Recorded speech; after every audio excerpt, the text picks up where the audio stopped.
ఆంధ్రప్రదేశ్ నుంచి వచ్చినాయి మాకు ఫోన్లు తెలుసా. ఈడ మొన్న జరిగిన సంఘటనకు దయాకర్ గారు మిమ్మల్నే నిలదీసే కాడికి వచ్చిందంటే మీరు ఉద్యోగాలు వేస్తలేరు, మీరు తెలంగాణ వచ్చినాక ఏం చేసింది సార్ అని నన్ను అడిగిండు ఒక ఆయన తూర్పుగోదావరి నుంచి.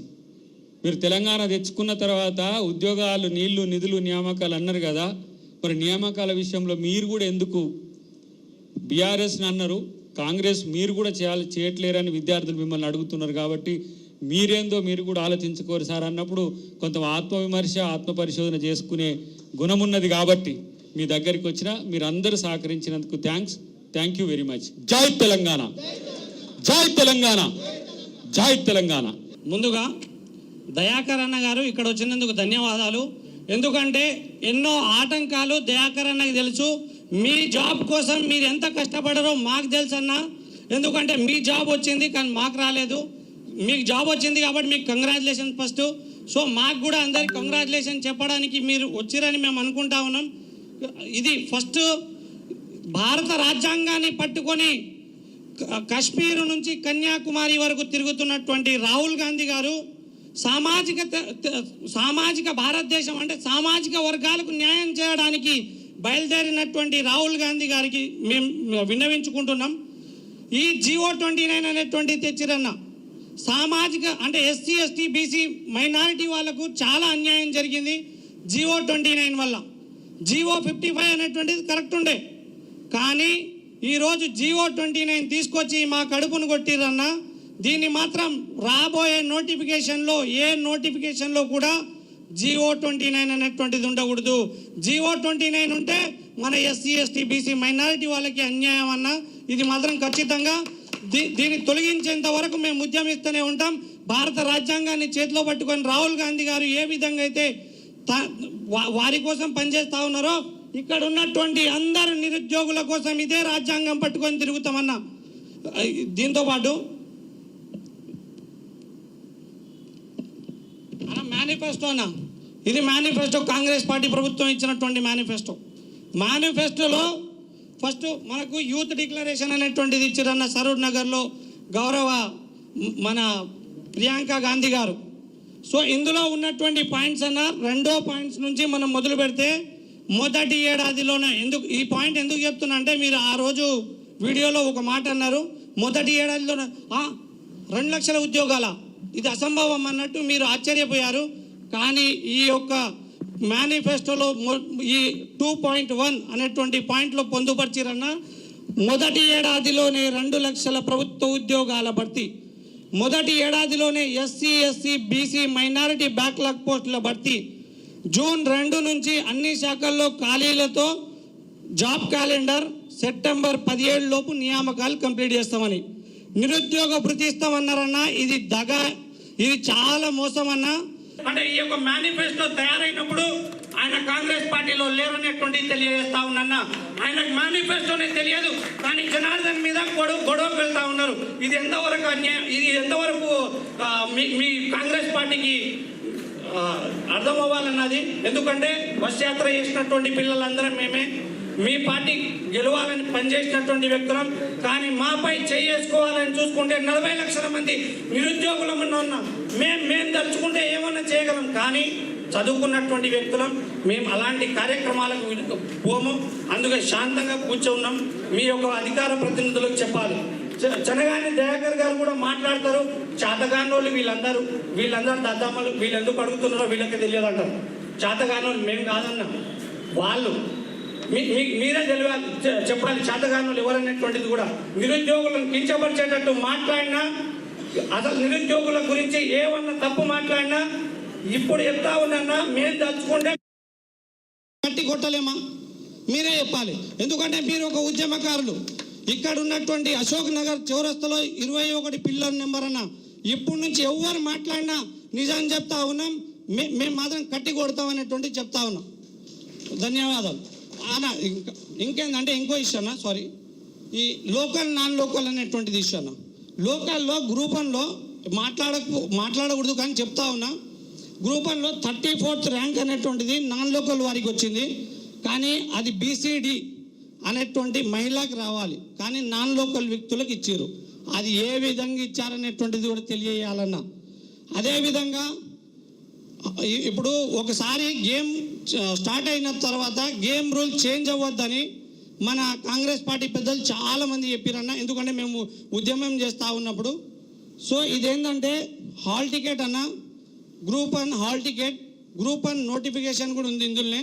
గ్రూప్ 1 హాల్ టికెట్లో 2వ నిబంధన, గ్రూప్ 1 హాల్ టికెట్లో 6.9 నిబంధన, అందులో జెల్ పెన్ అనేటువంటిది వాడకూడదు.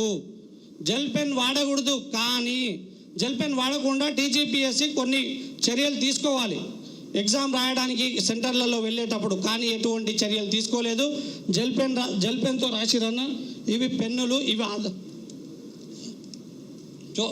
సో ఓకే, ఇది జ్యుడిషియర్లో ఉంది కాబట్టి మేము మీకు పర్సనల్గా చెప్తాం, ఇంకా మీతోనే రాయనిస్తాం. ఎందుకంటే ఇవే అన్న పెన్నులు, మా దగ్గర ఆధారాలు కూడా ఉన్నాయి. ఏ వ్యక్తులు, ఎందుకంటే ఎవరెవరు రాసిరు అనేటువంటిది కూడా కొన్ని ఆధారాలు ఉన్నాయి. అవన్నీ మేము కోర్టుకు కూడా తెలియజేస్తాం. సో మీకు తెలియజేస్తా ఉన్నా, జెల్ పెన్తో కూడా రాసిరు. దాన్ని మాత్రం ఖచ్చితంగా ఎవరెవరైతే మేము ఈ కోర్టుకు వెళ్ళకముందే టీజీపీఎస్ఏ చెప్పాలి ఎవరెవరు రాసిరు, ఏం చేసిరు అనేటువంటిది. సో ఆ జెల్ పెన్తో రాసిన వారిని వెంటనే తీసేయాలి. ఎందుకంటే జెన్యూన్ క్యాండిడేట్స్ కొంతమంది రాలేదు. 50-60 మంది జెల్ పెన్తో రాస్తే కొంతమంది రారు కదా. సో జెన్యూన్గా రాసినటువంటి వాళ్ళకు కూడా జాబ్స్ అనేటువంటిది కింద మీద అయ్యే ఛాన్సెస్ కూడా ఉన్నాయన్న. So thank you. నా పేరు దామోదర్ అన్న. మన మిత్రులందరూ తెలుసు. సరే, నేను కూడా ఎంతో మాట్లాడదాం అనుకున్నా కానీ అందరూ చెప్పేసి రాన్ని అన్న. ట్విట్టర్లో ఎల్లు వెంకటరమణారెడ్డి అని చెప్పేసి ఉంటాడన్న. ఆయన మరి మీ కాంగ్రెస్ పార్టీ అభ్యర్థి లేకపోతే జర్నలిస్టా మాకు అర్థం కాదు. ఊమంటే ఒక ట్వీట్ పెడతా ఉంటాడు, ఉద్యోగాలు వస్తున్నాయి, ఇంకొస్తున్నాయి, జాతర జాతర జాతర, అది వచ్చేలేదు సచ్చేది లేదు. రేపే అంటాడు, దగ్గితే ట్వీట్ పెడతాడు, తుమ్మితే ట్వీట్ పెడతాడు. అంటే ఉద్యోగ నోటిఫికేషన్ వస్తాయని చెప్పి ట్వీట్ పెడతాడు. అంటే మీరు ఒకసారి కనుక్కుంటాను, ఆయన మీకు అధికార ప్రతినిధిదా లేకపోతే జర్నలిస్టా అని చెప్పేసి. ఏం పేరు? ఎల్ వెంకటరమణారెడ్డి అని చెప్పేసి ఆయన ట్వీట్ పెడతా ఉంటాడు. అదే ఆయన ఎవరన్నా ఇంతకీ జర్నలిస్టా లేకపోతే మీ పార్టీ అధికార ప్రతినిధిదా మాకు అర్థం కాదు. ఎందుకంటే చాలామంది పిల్లలు ఆయన ట్వీట్ చూసి ఇబ్బంది పడతా ఉన్నారు. సరేనా, అది పక్కన పెడదాం. నేను మెయిన్గా అయితే జీపీఓ నోటిఫికేషన్ గురించి అండ్ అలాగే ఎస్ఐ కానిస్టేబుల్ నోటిఫికేషన్ గురించి మాట్లాడదాం అనుకుంటున్నా. And SI and constable notification వచ్చి కూడా సుమారు 3 సంవత్సరాలు దాటిపోయిందన్న. వాస్తవానికి మీరు అధికారంలోకి వచ్చిన తర్వాత కూడా జీవో 46 అని చెప్పేసి ఒక జీవో ఉన్నది. అంటే గ్రామీణ నిరుద్యోగ అభ్యర్థులకు తీవ్ర అన్యాయం జరుగుతూ ఉన్నది జీవో 46 వల్ల. ఎందుకంటే ఊళ్ళలో ఉన్న అభ్యర్థులకి కొంచెం అన్యాయం జరుగుతూ ఉన్నది, హైదరాబాద్లో ఉన్న అభ్యర్థులకు పోస్టులకు వచ్చే అవకాశం ఉంది. కాబట్టి ఆ జీవో 46 కూడా మీరు రద్దు చేసామన్నారు. కాబట్టి ఆ రోజు 46 అభ్యర్థులు అందరికీ కూడా తిరిగి మీ గెలుపులో పాల్పంచుకోవడం జరిగింది. అండ్ అలాగే గ్రామ పాలన ఆఫీసర్ నోటిఫికేషన్, జీపీఓ నోటిఫికేషన్స్ కూడా మాట్లాడాలన్నా ఖచ్చితంగా. ఎందుకంటే ఇక్కడ చాలా మంది నిరుద్యోగులు కూడా కనీసం జీపీఓ నోటిఫికేషన్ వచ్చినా బాగుంటుందని చెప్పి ఎదురు చూస్తూ ఉన్నారు. ఎందుకంటే ఆల్రెడీ 10,954 జీపీఓ పోస్టులు ఉన్నాయన్న. మరి ఆల్రెడీ ఉన్నటువంటి పాత వీఆర్ఏలను తీసేసి గత ప్రభుత్వంలో వాళ్ళని రికార్డ్ అసిస్టెంట్లుగా, జూనియర్ అసిస్టెంట్లుగా పెట్టడం జరిగింది. ఉన్న వాళ్ళని అదే విధంగా ఉంచకుండా మళ్ళీ వాళ్ళని తీసుకొచ్చి జీపీఓ పరీక్ష పెట్టి మళ్ళీ వాళ్ళ కొత్త ఉద్యోగాలు ఇవ్వడం ఎందుకన్నా? ఇప్పుడు 10,000 ఉద్యోగాలు వస్తే 10,000 ఉద్యోగాలు మీరు ఇస్తే 1,00,000 కుటుంబాలన్నా. 10,000 అంటే 1,00,000 కుటుంబాలు బాగుపడతాయి తెలంగాణలో. కాబట్టి ఇది కూడా మీరు నోట్ చేసుకోవాలి. అండ్ అలాగే పరీక్ష అయిపోయిన తర్వాత కూడా ఎక్కడైనా ఒక్కసారి నోటిఫికేషన్ ఇచ్చి 2-3 సార్లు పరీక్ష పెడతారన్నా. జీపీఓ ఎగ్జామ్కి అట్లా జరిగినది. సరే, ఆల్రెడీ ఫస్ట్ కొంతమంది క్వాలిఫై కాలేదు, మళ్ళీ మిగతా వాళ్ళకి ఎగ్జామ్ పెట్టి మళ్ళీ 2 సార్లు ఎగ్జామ్ పెట్టి ఉన్న 10,954 పోస్టులు కూడా జీపీ ఆల్రెడీ ఉన్నటువంటి వీఆర్ఓ వీరాలతో భర్తీ చేసేంత వరకు కూడా పరీక్ష పెడుతూనే ఉంటారు అనుకుంటా. కాబట్టి తక్షణమే జీపీఓ నోటిఫికేషన్ వెంటనే విడుదల చేయాలి. అలాగే ఎస్ఐ అండ్ కానిస్టేబుల్ నోటిఫికేషన్ కూడా తొందరగా విడుదల చేయాలి. ఎందుకంటే చాలా మంది మా అన్నలకి తమ్ములకు కూడా ఏజ్ అయిపోతూ ఉన్నది. ఎందుకంటే SI and constable notification age limit ఉంటుంది, కొంచెం ఫిలిమ్స్ ఉంటుంది, ఈవెంట్స్ ఉంటాయి, గ్రౌండ్ కూడా ఉంటుంది. కాబట్టి ఎస్ఐ కానిస్టేబుల్ నోటిఫికేషన్ తొందర రావాలని కోరుతా ఉన్నా. ఎందుకంటే మీరు ఇప్పటికిప్పుడు ఎస్ఐ కానిస్టేబుల్ నోటిఫికేషన్ చేసినా కానీ 2 సంవత్సరాలు పడుతుంది. మొత్తం ప్రాసెస్ కంప్లీట్ అయ్యి 2 సంవత్సరాలు పడుతుంది. ఫిలిమ్స్ అయిపోతుంది, తర్వాత ఈవెంట్స్ అంటారు, తర్వాత మెయిన్స్ అంటారు. చాలా మంది కూడా ఏజ్ అయిపోతూ ఉన్నది. కాబట్టి దీని గురించి మీరు కొంచెం శ్రద్ధ తీసుకొని అవసరమైతే ఒక 10 మంది 20 మంది నిరుద్యోగం అవసరం మేము సీఎం రేవంత్ రెడ్డి గారికి తీసుకెళ్ళండి, లేకపోతే ప్రెస్ మీట్ పెట్టే ప్రయత్నం చేయండి. అండ్ అలాగే తక్షణమే మాకు జీపీఓ నోటిఫికేషన్ వెంటనే విడుదల చేయాలి. పొంగులేటి శ్రీనివాసరెడ్డి గారు తక్షణమే ప్రెస్ మీట్ పెట్టే, లేదంటే మాకు వెబ్నోట్ విడుదల చేస్తే చెప్పాలి. అంతేగాని పేపర్లో రోజు ఒక ముచ్చట, వార్తల్లో రోజుకు ఒక ముచ్చట వస్తూ ఉన్నది. త్వరలో ఏం త్వరలో ఉన్నా ఈ పేటెంట్ రైట్ ఇస్తాం మేము అందరం కలిసి కాంగ్రెస్ పార్టీకి. త్వరలోని పదానికి తలాన్ని డబ్బులు వేసుకొని పేటెంట్ రైట్ ఇస్తాం మీకు. త్వరలోని పదం, ఇక త్వరలోని పదం మీరు తప్ప ఎవరు వాడడానికి వీలు ఉంటుంది ఇక. కాబట్టి త్వరలో వద్దన్నా, త్వరలో కానీ త్వరలోకి వచ్చారు. కాబట్టి తక్షణమే నోటిఫికేషన్ విడుదల చేయండి. అలాగే గ్రూప్స్ అభ్యర్థులు కూడా చాలా మంది అన్న ఇక్కడ చిక్కడపల్లి లైబ్రరీలో ఇక్కడ 5 రూపాయల భోజనం చూసుకుంటూ ఎంతో మంది నిరుద్యోగులు ఇబ్బంది పడతా ఉన్నారు, గోసపడతా ఉన్నారు. ఇంకా ఎన్ని రోజులన్నా ఇట్లా మీ స్టడీ హాల్లో మగ్గిపోవాలా? ఇటు ఎన్ని రోజులు స్టడీ హాల్లో మగ్గిపోవాలి? ఎన్ని రోజులు హాస్టల్ ఫీజులు కట్టుకుంటూ ఉండాలి? ఎన్ని రోజులు కోచింగ్ సెంటర్లు పట్టుకుంటూ ఉండాలి? ఎందుకంటే అన్న ప్రభుత్వ ఉద్యోగానికి ప్రిపేర్ అయ్యే ప్రతి అభ్యర్థి కూడా మధ్యతరగతి అభ్యర్థి. ఇంటి దగ్గర నుంచి అప్పు చేసో కూలి చేసో 4 చేసో ఇంటి దగ్గర నుంచి పంపిస్తే చదువుకుంటా ఉన్నాం. మేము ఒకటే స్ట్రైట్గా డిమాండ్ చేస్తూ ఉన్నాం అన్న, మీరు అసలు నోటిఫికేషన్లు ఇస్తారా ఇవ్వరా ఏదో ఒకటి చెప్పండి. మీరు నోటిఫికేషన్లు ఇస్తామంటే ఖచ్చితంగా సరే ఇంటి దగ్గర నుంచి అప్పు చేసో ఇక్కడ కూర్చొని చదువుకునే ప్రయత్నం చేస్తాం. లేదంటే ఈ ఇంటికి పోయి కరువు పండుగ ఏదో చేసుకునే ప్రయత్నం చేస్తాం మేము కూడా. ఎందుకంటే ఎంత ఇబ్బంది పడతా ఉన్నారంటే పెద్ద నిరుద్యోగి కూడా మా కడుపు అంటే ఎవరు చెప్పుకోవాలి అర్థం కావట్లేదన్న. వాస్తవానికి సరే మీరు వచ్చారు సంతోషం, మీకు చెప్పుకునే భాగ్యం కలిగినందుకు మేము కూడా సంతోషపడతా ఉన్నాం. కాబట్టి మీరు ఈ విషయాలన్నీ కూడా కొంచెం తొందరగా ప్రభుత్వానికి కానీ ప్రభుత్వంలో పెద్దలకు కానీ తీసుకెళ్ళి మా సమస్యలన్నీ పరిష్కరయ్యేటట్టు మీరు ఖచ్చితంగా చర్య తీసుకోవాలని కోరుతా ఉన్నామన్నా. ఖచ్చితంగా అవసరమైతే మీరు కూడా రావాలి. ఇంకా కొంతమంది నిరుద్యోగ మిత్రులు కూడా అన్యత భావించవచ్చు, ఎందుకంటే కొంచెం సమయం కూడా లేదు కాబట్టి మైగ్రాన్ అభ్యర్థులు కూడా అన్యత భావించవచ్చు. అండ్ అలాగే దయాకర్ అన్న మా నిరుద్యోగ సమస్య గురించి తెలుసుకోవడానికి ఇంత దూరం వచ్చినందుకు థ్యాంక్ యూ అన్న. ఖచ్చితంగా మీరు కూడా మా నిరుద్యోగంగా అండగా ఉండాలి. అవసరమైతే మీరే ముందుండి ప్రభుత్వంతో కొట్లాడి కూడా మా ఉద్యోగాలు మాకు ఇవ్వాలని చెప్పేసి కోరుతా ఉన్నాం. Thank you. డిప్యూటీ సీఎం గారి నియోజకవర్గం నుంచి వచ్చాను. తాలూకానే మేము విద్యుత్ శాఖలో గత 8 నెలల నుంచి ప్రిపరేషన్ చేస్తున్నాం. దానికంటే ముందు 1 సంవత్సరం నుంచి నోటిఫికేషన్ కోసం ప్రిపేర్ అవుతున్నాం. మేము ఎస్సీ బైఫర్కేషన్ రాకముందు ఒక 10 డేస్ ముందు మా నోటిఫికేషన్ రావాలి. అదే కాంగ్రెస్ గవర్నమెంట్ వచ్చాక రిలీజ్ చేయాల్సిన ఫస్ట్ నోటిఫికేషన్ అదే. అది రాకుండా ఎస్సీ బైఫర్కేషన్ అనేది మధ్యలో తీసుకొచ్చారు. సరే తర్వాత అయినా ఇస్తారని మేము ఎదురు చూస్తున్నాం. అన్ని డిపార్ట్మెంట్లో వెళ్ళి రిప్రజెంటేషన్స్ ఇస్తున్నామన్నా, కానీ వాళ్ళందరూ పోస్టులు అనేవి ఫైనాన్షియల్ అప్రూవల్ అయినాయి, కానీ గవర్నమెంట్ పాలసీ కాబట్టి వాళ్ళు పర్మిషన్ ఇస్తే మేము నోటిఫికేషన్స్ ఇస్తామని అంటున్నారు. సో మీరు ఈ విషయాన్ని గవర్నమెంట్ దగ్గరికి తీసుకెళ్ళాలి. ఇంకొక ముఖ్య విషయం మీకు చెప్పాల్సిందన్నా, మీరు ఇచ్చిన 60,000 ఉద్యోగాలు ఏ విద్యార్థి కూడా కాంగ్రెస్ పార్టీ ఓటు వేసిన వ్యక్తులకి రాలేదు. ఎందుకంటే మేము ఆ టైంలో కాంగ్రెస్ పార్టీ గెలవడానికి బయట తిరిగాము. రాకుండా కూర్చున్న వ్యక్తులకి జాబ్ నోటిఫికేషన్లకి ఈరోజు మీరు నియామక పత్రాలు ఇచ్చారనేది బాగా గుర్తుపెట్టుకోవాల్సిన విషయం. మీకు ఆపన్నాస్తాన్ని ఇచ్చిన ఈ విద్యార్థులకి ఉద్యోగాలు అయితే రాలేదన్న, దీన్ని మీరు గుర్తుపెట్టుకోవాల్సింది తెలియజేస్తున్నాను. ఓకే అన్న, థ్యాంక్ యూ. అది ఇంకో విషయం అన్న, మాకు ఉద్యోగాలు ఈ ఆగస్టులో ఏదో ఒక గుడ్ న్యూస్ చెప్పాలి. మాకు ఉద్యోగాలు రావాలి, మీకు మంత్రి పదవి కూడా రావాలని మేము కోరుకుంటున్నాం అన్న. Thank you. నా పేరు శ్రీనివాస్, నా సంగారెడ్డి డిస్టిక్ నారాయణఖేడ్ నియోజకవర్గం అన్న నాది. త్వరలో మీద నేను మాట్లాడదాం అనుకుంటున్నాను. అసలు త్వరలో అనే వర్డ్ చాలా అసలు మా నిరుద్యోగులకు త్వరలో అనే వర్డ్ అసలు నచ్చదన్న. అసలు ఎందుకు నచ్చదంటే చాలా భయంకరంగా ఉంటుందన్న త్వరలో వర్డ్. కొన్ని పీడకలు వస్తాయి, త్వరలో అనే పీడకలు వస్తాయి మాకు కూడా. ఎందుకంటే త్వరలో వల్ల ఇంతకుముందు బీఆర్ఎస్ గవర్నమెంట్లో 10 సంవత్సరాల్లో త్వరలో వల్ల మా జీవితాలు ఎంత నాశనం అయినాయో అందరికి తెలిసిన విషయమే. ఎందుకంటే త్వరలో ఏంటంటే అన్న కొన్ని నోటిఫికేషన్ వస్తాయి త్వరలో. ఇప్పుడు నోటిఫికేషన్ వచ్చినాయన్న, నోటిఫికేషన్ రావడం వల్ల బీఆర్ఎస్ గవర్నమెంట్ నోటిఫికేషన్ వస్తున్నాయని మారుమూల తాండం నుంచి వచ్చినాను ఇక్కడికి రాగానే నోటిఫికేషన్ ఒకటి గ్రూప్ 1 గ్రూప్ 2 అన్నీ ప్రిపేర్ అవుతూ ఒక్కొక్కటి ప్రిపేర్ అవుతూ వస్తూ ఉంటే ప్రిపేర్ అవ్వగానే నోటిఫికేషన్